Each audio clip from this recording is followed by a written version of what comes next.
ปิดดิเก่งจริงก็ปิดดิเราจะรู้ว่าโอ้จริงๆกัมพูชาไม่ได้พึ่งพาไทยหมายถึงว่าพึ่งพาไทยตลอดอะไรอย่างเงี้ยหรือว่าทุกด้านอย่างเงี้ยเขาก็ยังมีมหามิตรก็เพื่อนบ้านอีกเพียบอ่ะก็ยังมีประเทศ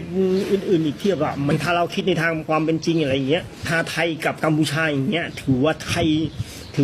ยเกินดุลกัมพูชามากเลยเพราะฉะนั้นการปิดเมื่อไหร่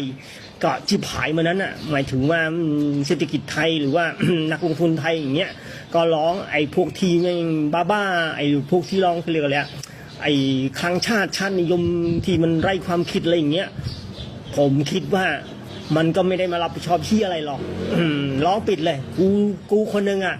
ยกให้ปิดเลยกูกะแล้วถ้ากูเป็นไปได้นะกูก็อยากบอกคนของกูอย่างเงี้ยคือบอกประชาชนของกูอ่ะเลิกใช้สินค้าพวกแม่งเลยเฮียใช้ทำเฮียอะไรนะของพวกนี้ไม่ต้องใช้ของมันเลยเราไปใช้ของจีนเราไปใช้ของเวียดนามหรือว่าเราทำกันเองก็ได้เหมือนกันนะทำยาตัวบองโอนแต่นสมอภูมิก้อย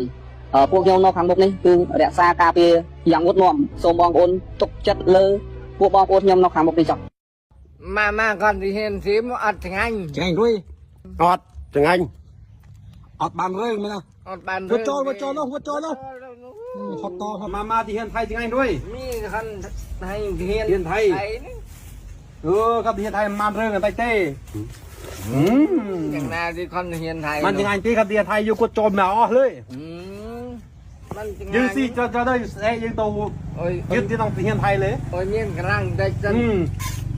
มาสอบานเรื่องที่เฮียนไทยไหมนู่ครับ ซีมันชกระบบเป็นครัวเลยนะนั่นซีเดียวชนะจอยแม่เหมือนนึกไม่ก็ระบบซีอย่างนี้ซีตัวที่ปันงอมาบ้ามันอาชัดanh với tận địa chơi mà ra